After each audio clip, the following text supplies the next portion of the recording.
অনেক সময় পোলাও রাঁধতে গিয়ে দেখা যায় ঝরঝরে হয় না, একটার সঙ্গে আরেকটা লেগে থাকে, গলে যায় বা অতিরিক্ত শক্ত থেকে যায়। এইভাবে যদি পোলাও রান্না করা যায় একদম হবে ঝরঝরে আর ধবধবে সাদা। তাহলে চলুন পোলাও রান্নার রেসিপিটি দেখে নিই। এখানে প্রথমেই আমি কড়াই বসিয়ে দিয়েছি, কড়াইয়ের মধ্যে কিছুটা সাদা তেল।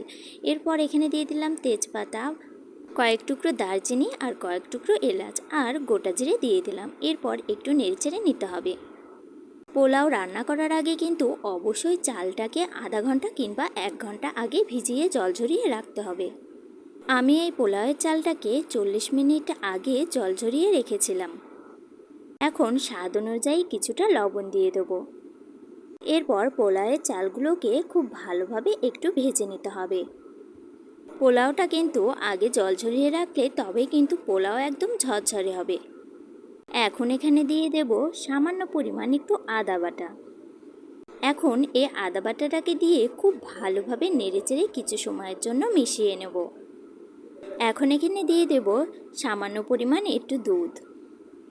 দুধটা দিলে কিন্তু পোলাওটা একদম ধবধবে সাদা হয়।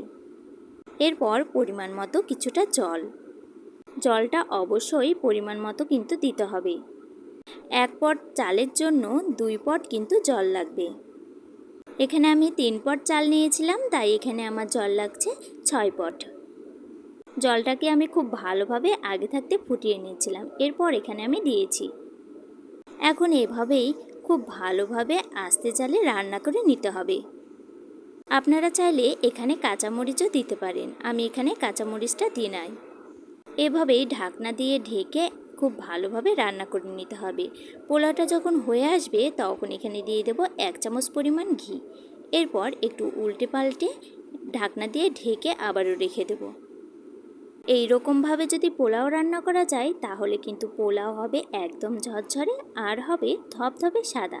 খেতেও কিন্তু দারুণ হয়। এই রকম আরও নতুন নতুন রেসিপি পেতে আমার পেজটির সাথেই থাকুন। ধন্যবাদ।